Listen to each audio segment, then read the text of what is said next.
We were talking during the break about Meta, the new umbrella company that Facebook is going to fall under. They're going to bring in Instagram and WhatsApp under that.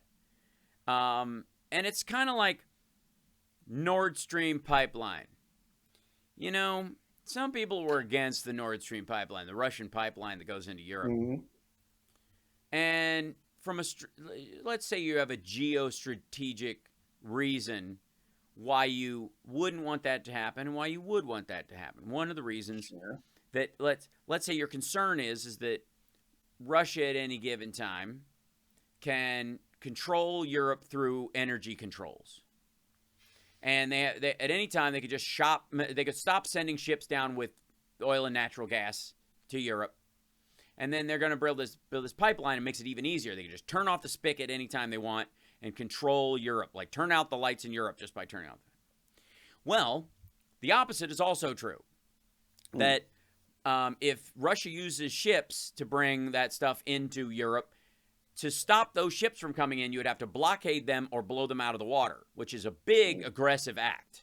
That's a lot. Feels like it. But an accident happening to a pipeline that just magically makes it not work anymore from a geopolitical standpoint, which could happen at any time and at all times, Happens all the time. is a little. I'm just saying, it's a little from a Bond level ability. For those of you that enjoyed the Pierce Brosnan version of Bond, which we all have our favorites. I grew up with Roger Moore. I learned to love Sean Connery. I like the Daniel Craig Bond identity version of things. But Pierce Brosnan was all of it. All of it. The silliness of Moonraker combined with the fight, the stopping his heart while having a beard and escaping from, and going rogue. I like that. Huh? Yeah. I like that that's your... Is it because of Remington Steele? It's partly because of that. It is. Because he was on Remington Steele. He got the job. He got Bond. And then he had first position on Remington Steele. They brought him back to do another season of Remington Steele. He was miserable. Can you imagine losing it for that thing? And that's when Timothy Dalton got it. And they went and did Timothy Dalton's movie. And then they ended Remington Steele. And then he picked up from there. And he was just charming and wonderful. And we like Pierce Brosnan. He's a good dude. And yay. Anyways, so... and Daniel Craig is fine. I mean, it's all right if you like that kind of thing. But over the course of the sort of international intrigue, let me just try to dovetail that conversation back into what we're talking about. The international intrigue of trying to coordinate all these countries into doing something together. When we think of countries getting together, we get the Illuminati meets Spectre. That when they get the G20 and the G7 get together, is just how do they screw workers? How do they just do terrible things to the average person? Mm-hmm. This is not one of those things. The 15% minimum corporate tax that they're adding to all these countries so that they can't just chase the lowest common denominator while benefiting from the best in the world. Because the protections, we're not the only ones, by the way.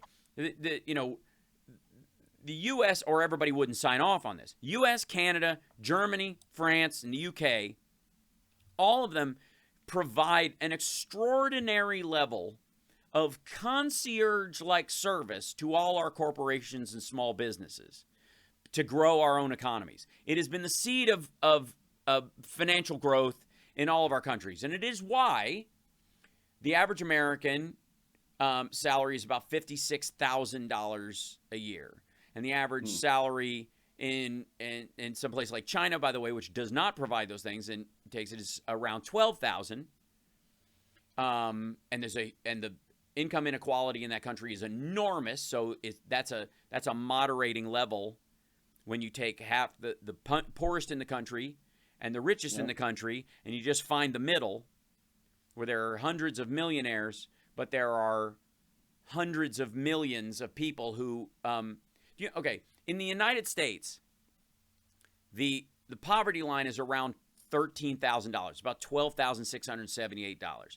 And most services you get in the country are 100% over the poverty line. So about $24,000 plus a year. You make in that zone, you can get a lot of things. S-chip, you can get food stamps. You're making, $25,000 a year. It's not a lot, but especially if you include things like the child income tax credit, which Democrats have added. You add some universal pre-K or some child care. Suddenly, you start getting in where you're not spending your money on the necessities of life, and you can start growing your life a little bit.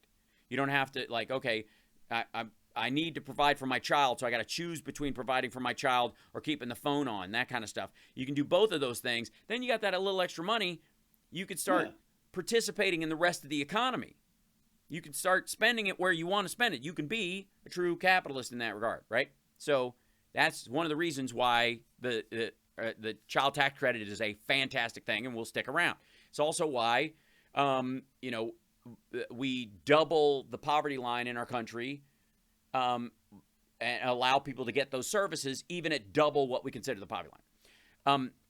What do you think the yearly income of a person is in China if it's 50? If we're at 56,000 and 12,000 for the average and then the poverty line, in China the average person makes 12,000. What do you think the poverty line number is? I thought it would be. What do you think what they consider the poverty line? 6. $400. If you make more than $400 a year, you have beaten poverty in China. $400. Now I know what you're thinking. There's a social safety net. It's a communist country. They get free health care. No, they don't. There's none of that. And you know how many years of free school you get in the United States? 12. You will now get, if you want it, 14 and 16 if you include 2 years of universal pre-K. In the United States of America, this capitalist monstrosity. You know how many you get in China? 9. And you pay to go to high school. That's right. Not university, not college. You pay to go to high school. You also pay fees to go to middle school, or what's the equivalent of middle school. So the G20 and the fact that they're getting this together and are building this structure is a fantastic thing. I went into the break again. So much to talk about. It's a great conversation. But this 15% thing, Janet Yellen, we applaud you. That is amazing. Elections have consequences. This is a beautiful thing. This is even something that Republicans, if they were honest, love and appreciate and would be real about, because we already have this tax. We're not adding the minimum tax. We already have that. Other countries are going to live up to our standard in that regard if they want to benefit from our laws. We'll be back.